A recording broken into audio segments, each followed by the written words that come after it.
Bom, vamos lá.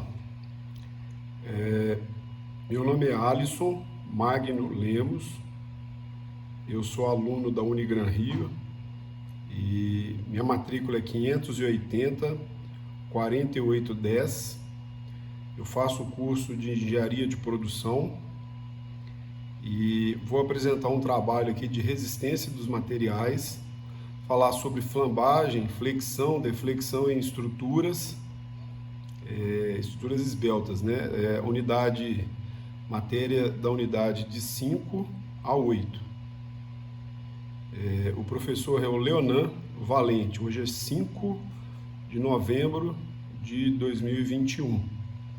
Eu coloquei essa câmera aqui porque eu acho que eu perdi ponto, não apareceu a minha imagem, mas agora na apresentação eu vou tirar.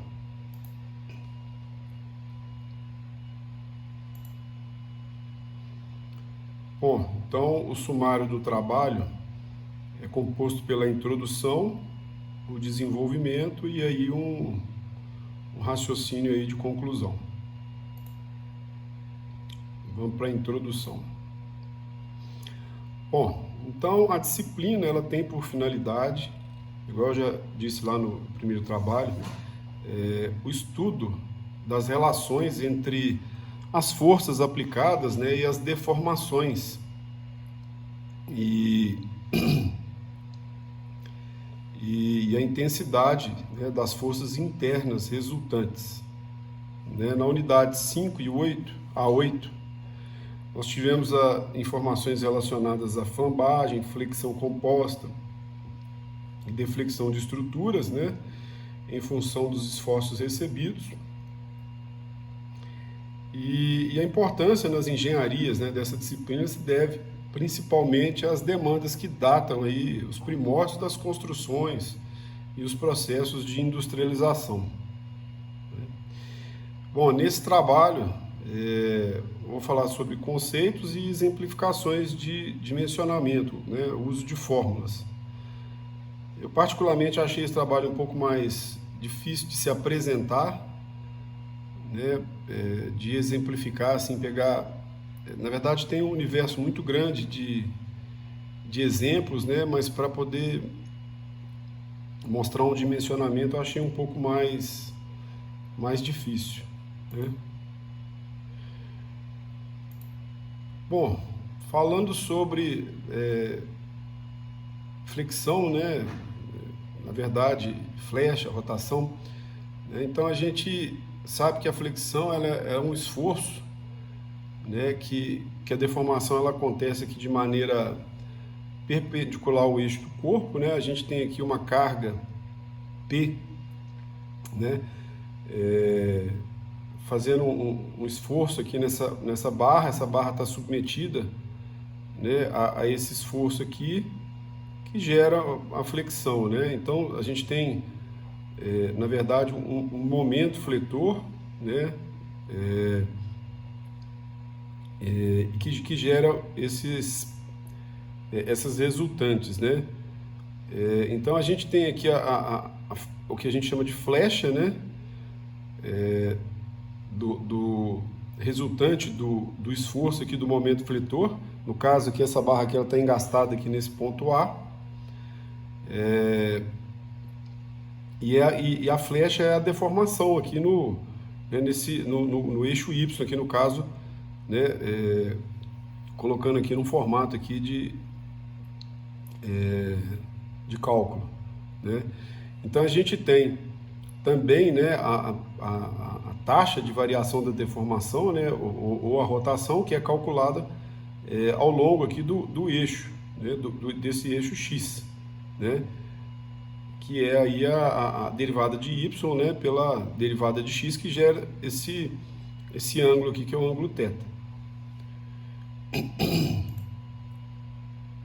E aí a equação diferencial, né, da deflexão devido ao momento, ela tem essas componentes, né? Então, como eu falei lá, é o momento fletor gerado lá pela carga P, né? Aí o momento de inércia da seção da barra, e cada barra varia, né? Ela tem sua característica de momento de inércia, né? E aí tem uma tabelinha para consultar, e o modo de elasticidade também, que é outra tabela, né?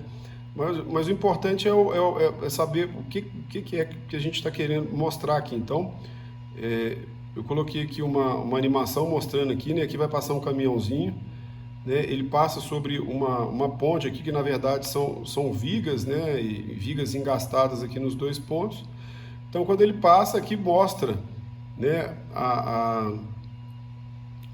Os movimentos aqui de flexão e deflexão, né? Então lá, ele passa, né? Aí é uma simulação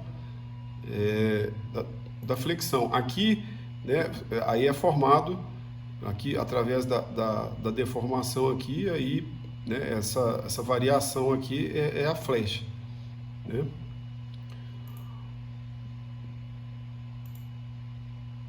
Bom, falando agora sobre flambagem, né?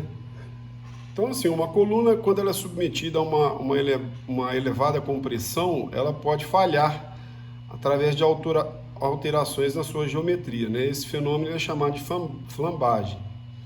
Na verdade, quando essa coluna ela sofre né? Quando uma coluna sofre um carregamento axial, né? De compressão com uma carga, né? P, né? Normalmente usa a carga P, né? Esses elementos compridos, né?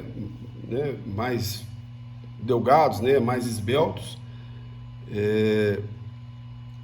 ele sofre uma deflexão lateral, né? Essa deformação lateral, essa deflexão lateral é que a gente chama de flambagem, né? No geral, né? Então, normalmente quando acontece a flambagem, né? Significa que o limite já foi, pode ter sido escoado, né? Pode ter sido escoado, né? E normalmente gera aí uma falha catastrófica, né? Por exemplo, aqui os concretos eles sofrem ruptura nesse ensaio, né?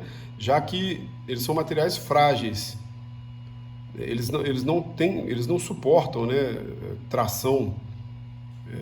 O concreto é muito resistente à compressão, mas a tração ele não suporta. E esse movimento aqui de deslocamento ele acaba gerando esforços de tração na face e aí ele não suporta, né? Então, e aí os metais costumam sofrer a flambagem, né? Ele sofre a flambagem, né?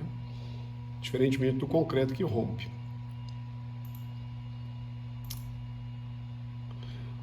Bom, então aqui está a demonstração de cálculo aí da carga crítica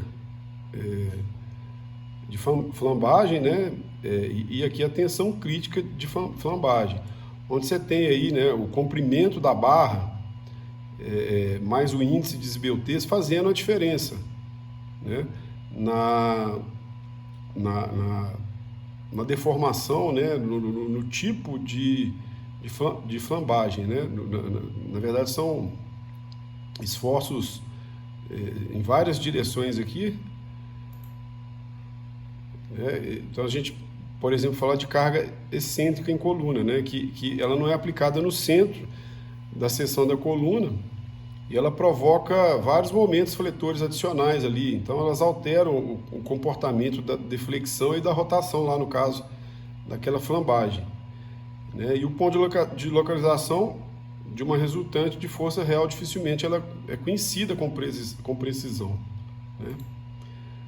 Bom, então aqui um exemplo de dimensionamento, né? Então, conhecendo as formas de estimar a tensão, né? Você pode comparar ela com o limite do projeto, no qual a tensão não pode ultrapassar, né?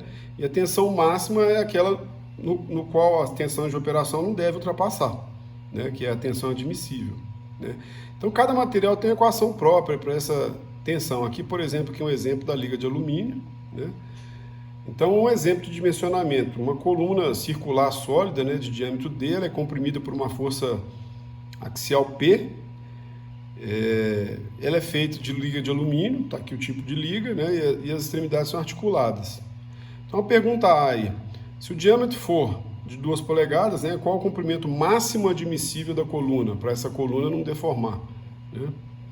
Então tá aqui o primeiro passo, encontra os parâmetros geométricos, né, através dessa forma aqui, a área, PD2 sobre 4, enfim, né, tem aí o detalhamento. Vou correr um pouquinho porque senão não vai dar tempo, vai passar muito tempo. No segundo passo, você determina a tensão admissível, né, e como não é conhecido o estado de índice de esbeltez, aí você encontra as tensões admissíveis para todos os casos, né. E aí no terceiro passo, você compara a tensão real com a admissível. Tá certo? E aí você aplica a formulazinha aqui, encontra aqui o comprimento, né, seguro, deve ser menor do que 25 polegadas, pois satisfaz os 2 casos do índice de esbeltez, né? Para essa segunda questão, se o comprimento L, né, 30 polegadas, qual o mínimo diâmetro requerido? Então, mesma coisa, os parâmetros geométricos, tensão admissível. Calcula, então, o diâmetro de 1 polegada satisfaz a condição, né? Mas não satisfaz a outra condição, já um diâmetro de 2,2 polegadas satisfaz as duas condições, né? Bom, então concluindo aqui para não passar muito, né, o estudo das unidades 5 a 8, ele mostra a importância dos conhecimentos das diversas forças resultantes quando se imprime, né, cargas externas aos corpos.